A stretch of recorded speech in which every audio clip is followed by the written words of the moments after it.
Welcome back. EmulatorJS is a JavaScript that embeds old-school game emulators into a website so that you can enjoy your game collection from any browser. Let's get started. The first thing we're going to need is to set up a share for your ROMs. To do that, let's jump over to shares. How about I show you my screen first? There you go. All right, over here on shares, we're going to do add share. I'm going to call this ROMs. In the comment, I'm going to call it data location for game ROMs. Default settings are all good for me. I'm going to click add share. Once that's done, scroll to the bottom, and then under SMB security settings, we want to change the export option to yes, so we can see it. Click apply. Now let's go install it. Go to the apps tab and search for EmulatorJS. Click install. And the first thing we always need to look at is the ports. Let's see if any of those are in use. So we've got port 3000, 80, and 4001. Click show Docker allocations. And I like to do Control F on my browser and type in those ports. 3000 is not highlighted there, so that one's clear. Port 80 is not listed down there, so that is clear. And then 4001. That is clear as well. And if any of these are being used in your system, you can just change this port to another number. Let's say 180 in this case. But since mine are clear, I'm going to go ahead and leave that on the default settings. Next thing we need to do is the data path, which if you read below here, it says the path that you're going to store your ROMs and the artwork from. For us, since we just created that, we're going to drop down and select our ROMs share. Then click apply. While that's downloading, let's just talk about the legality of this. You should really only get the ROM files for games that you actually own. Don't just go on the internet and download lots of games that you don't have. It's not legal. Regardless of however you get your ROMs, I wouldn't do it without my trusty VPN. I personally use private internet access VPN and love it. Used it for years, solidly secure, never had an issue with it. I'll leave a link in the description below if you want to check it out. If you don't have a VPN, I definitely recommend them. Doesn't hurt that you get an 83% discount on that link too, and 4 months free. All right, when that's done, click on done. All right, now let's go configure it. Click on the Docker tab, and there you'll find EmulatorJS. Click on the icon for it and click Start.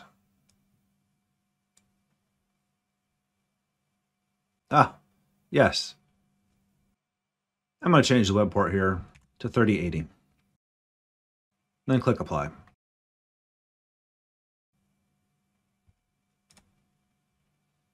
All right, we're going to go over to the right, turn on Auto Start. And then we're going to go to the icon for EmulatorJS and go to the Web UI.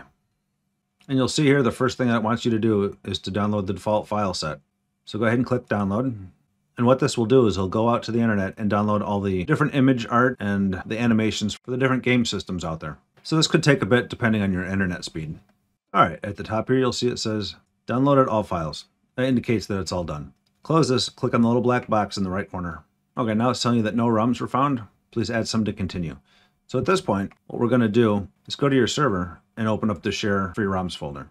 And there you'll see a bunch of folders for the different game systems out there. Like 3DO, you have arcade games, Atari 2600, Atari 5200, 7800, ColecoVision, Game Boy, Game Boy Advanced, Game Boy Color, Jaguar, Lynx, N64, Nintendo 64, Nintendo DS, the original NES system, Sega, Sega CD, PlayStation, there's all kinds of stuff.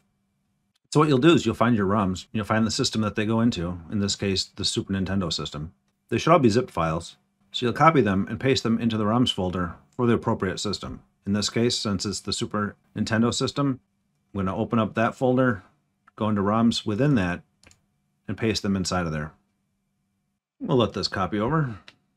All right, that's all set. So if you have any other ROMs for any other systems, just jump back to your main ROM share, find the proper category, like Nintendo 64, open up the ROMs folder, and then copy those into that folder. Once you have everything in there, you can go ahead and close that.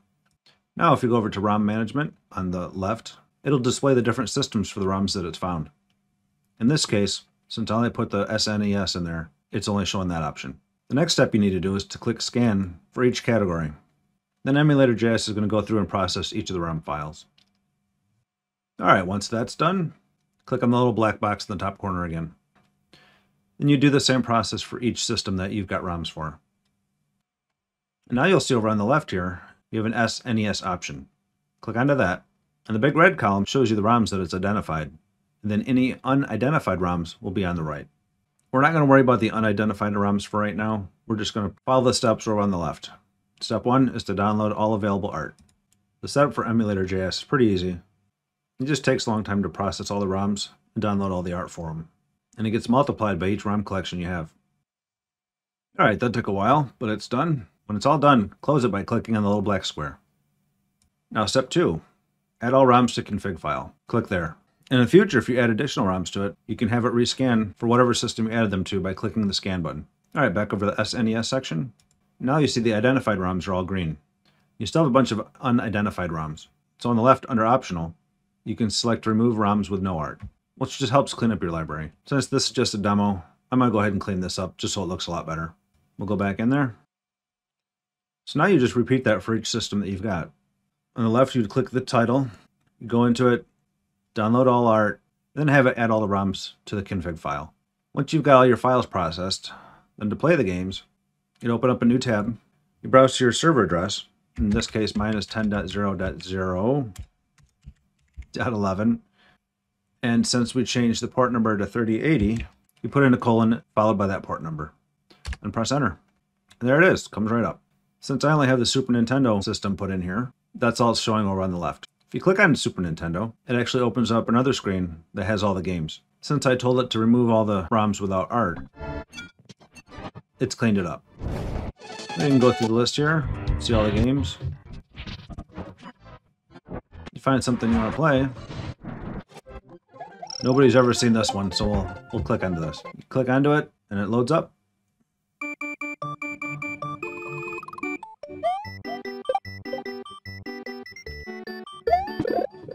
Now if you have like a USB game controller pad, you can just take and plug this in and use it to play the games. You can also use your mouse and keyboard. It's not nearly as fun without the controller. One little tip that I'll share with you that took me a bit to figure out was how to modify the controller settings. You have to go into a game for that. So if you open up a game,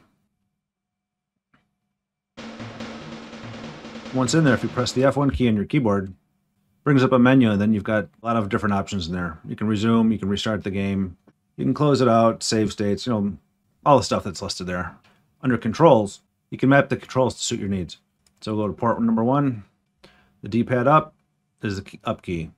All the different keys, the A, the B, X, Y, the select button, start button, left and right buttons, L2 buttons, L3, if you've got controllers that have multiple buttons. And if you have like an Xbox controller or something of that nature, it gives you a lot more options. I like to map one of those buttons to be restart or to go back so you can get back to your games. The best way I've found is if you have your keyboard still plugged in and you start playing a game and you get stuck where a key's not working, you can just hit the F1 key real quick, get into the menu, figure out which button you need, and then map it at that point in time. You do that for a little bit, you'll get everything taken care of. Then you'll have no issues playing the games. A couple other things to note. In the top left, you'll see an icon here. If you click it, it goes full screen. You can click it again, and it'll go back to normal. The folder with a little gear icon on it is your settings. Clicking onto that will take you back to the initial configuration. There you go. EmulatorJS is pretty simple to set up. Just takes a bit for all the artwork and downloads to get processed. So what are your thoughts on EmulatorJS? I think it's pretty easy to install, but it has a potential for a lot of fun. I grew up in the Nintendo Entertainment System. I started out with the Atari 2600, but then moved over to the Nintendo system, and I've enjoyed that over the years. So I think Nintendo is my favorite. What are your thoughts? What's your favorite system? Leave a comment below and let me know. I'd be interested to find out. Or join us in our Facebook group and let me know over there. I'll leave a link in the description below. Thanks for gaming with me today. I'll see you in the next one.